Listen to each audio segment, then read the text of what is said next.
దేవునికి స్తోత్రములు. మీ అందరికీ నా వందనములు. ఈ రోజు దేవుని వాగ్దానం, నీ విశ్వాసం నిన్ను స్వస్థపరిచెను. లూకా సువార్త 8:47 సర్వలోకానికి చక్రవర్తి అయిన మన లోకరక్షకుడైన మన యేసయ్య నీ విశ్వాసం నిన్ను స్వస్థపరిచెను అని మనతో సెలవిస్తున్నారు.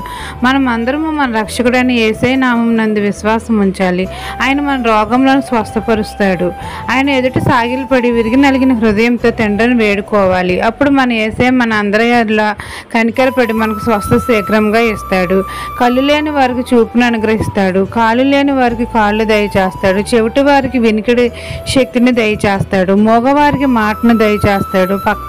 పక్షవాయువు గలవానికి నడక దయచేస్తాడు. గుండె చెదిరిన వారిని ఆదరిస్తాడు. యేసయ్య రక్తం మన పాపాలను శాపాలను తొలగించి మనకు ఆరోగ్యం ఇస్తుంది. మన జీవితంలో ఎటువంటి కుదరని వ్యాధి బాధ చెంత అయినా మన యేసయ్య నామం నందు విశ్వాసం ఉంచితే చాలు, మనకు స్వస్థపరుస్తాడు తండ్రి.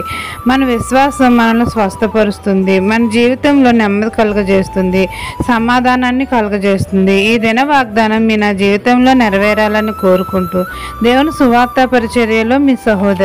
ఆమెన్.